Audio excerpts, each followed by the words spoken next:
안녕하세요. 반갑습니다.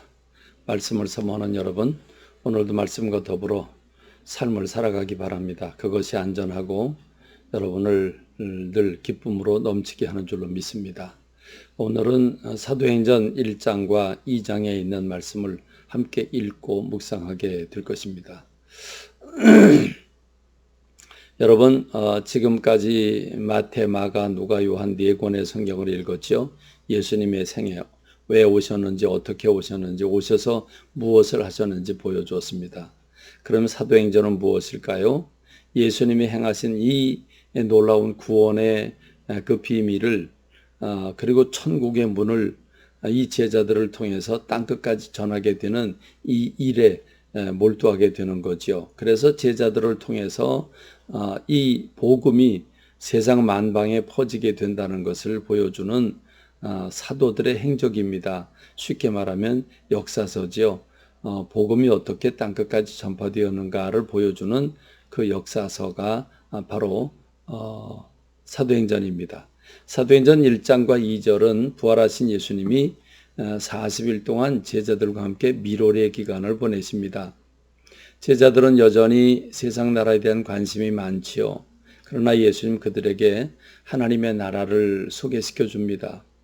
그리고 하나님의 나라를 바라보게 하시죠. 예수님이 이제 곧 하늘로 승천하시고 제자들을 이 세상에서는 다시 만날 수 없기 때문에 예수님 대신 보내실 성령님, 그 보혜사 성령님을 받으라고 말씀을 하시고, 이 성령을 받기까지는 예루살렘을 떠나지 말고 기다리라고 말씀을 하시고 하늘로 승천하십니다.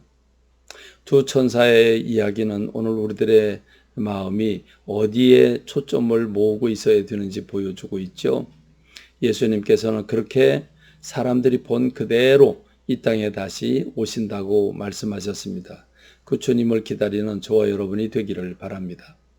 성령은 어떻게 임하셨습니까? 바람과 불 두 가지 형태로 나타났는데 이 두 가지는 실제적인 바람이나 불이 아니고 바람 같은 불 같은 성령이 임하셨습니다. 바람이란 급하고 강한 바람 같은 허리케인과 같은 바람인데, 그런 바람이 집안에 있다면 어떻게 될까요? 집안에 있는 모든 것들이 다 부서지고 날아가고 난리 나지 않겠습니까? 불은 어떨까요? 불은 또 어떤 모습으로 나타나게 될까요? 불이 혀같이 갈라지는 것들이 그게 어떤 형상을 얘기해주고 있을까요? 한마디로 말하면 불이 활활 타는 모습이라고 보겠죠. 불이 활활 타는 그 불이 각 사람의 머리 위에 있었는데 그게 각 사람에게 들어갔다. 이 말은 여러분, 성령님께서 각 사람의 인격체 안에 머물러 들어갔다는 것을 말해주고 있죠. 불과 바람과 같은 성령의 능력이 들어가 그 안에 있는 모든 죄와 더러운 것들을 다 태우고 부서뜨리고 새 사람으로 변화시켜 준다는 것을 말씀하고 있습니다. 이것은 성령님 아니고 그 어떤 다른 것으로는 이런 유가 나갈 수 없다는 사실을 우리 모두 알고 있지 않습니까? 여러분이 성령 받고 싶지 않습니까? 이 성령의 인도함을 받고 싶지 않습니까? 그렇습니다. 제자들은 언제 임할지 모르는 보혜사 성령을 예루살렘에서 기다립니다. 그러니 여러분, 성령이 언제 임하신지 모르는데 무작정 기다려야 한다는 게 쉽겠습니까? 여러분, 먹어야 되고 일해야 되고 또 그렇지 않겠습니까? 그래서 500여 명이 예수님의 약속을 받았는데, 그런데 실제로 성령 받은 사람의 숫자는 120명입니다. 그러니까 4분의 3은 도망간 거지요. 무엇일까요? 4분의 3은 귀뚱으로 들었거나 또는 바쁜 일이 있거나 또는 구경꾼들이었을 것입니다. 성령 받기 위해서 120명이 남았는데 120명은 어떻게 하다가 성령 받았습니까? 오로지 기도에 힘썼다고 했습니다. 오로지 주님을 바라보고 기도할 때에 성령님께서 바람같이 불같이 나타나신 거죠. 그렇습니다. 그럼 여러분, 성령 받은 뒤에 제자들은 어떻게 달라졌을까요? 두려움이 사라졌습니다. 겁없는 사람들이 됐습니다. 예수님, 이 성령 받기 전에는 예수님께서 붙잡히실 때 다 도망가고 벌겁고 도망가고 베드로는 예수님 모른다고 3번씩이나 부인하고 저주하고 맹세하면서 부끄러운 일을 합니다. 그런데 성령 충만 받고 나니까 두려워서 대문을 걸어 잠그고 있다가 여러분 그 대문을 열어 제끼고 그리고서 복음을 전하는 사람들로 변화되지 않았습니까? 놀라운 변화가 아닐 수가 없습니다. 베드로가 한번 설교하자 3,000명이 회개하고 돌아오고 손을 얹은 적 무슨 병이든 치유가 됩니다. 장애인들이 일어나게 되고 죽은 자가 살아납니다. 무엇보다 더 중요한 것은 그들의 생각이 바뀌었죠.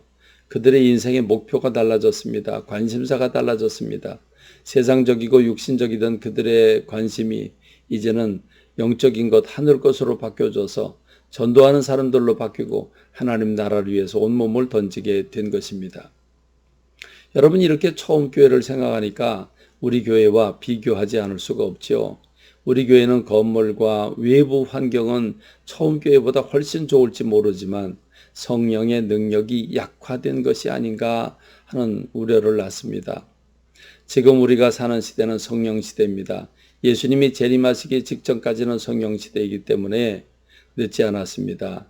지금도 오늘 저와 여러분들이 성령 충만함, 성령의 인도함 받는 것을 삶의 내용으로 삼기를 간절히 소망합니다.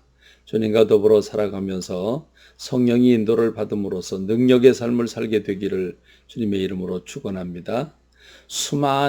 수없이 여러분들에게 갈등과 아픔과 다툼과 분열이 있을 텐데 그런 것들을 여러분의 마음으로 육신적으로 세상적으로 이기려고 하지 않도록 오직 성령의 인도함을 받아서 아름답고 부유하고 풍성하게 모든 문제를 해결하도록 여러분의 삶을 이끌어 주시기를 바랍니다. 감사합니다. 말씀을 맺습니다.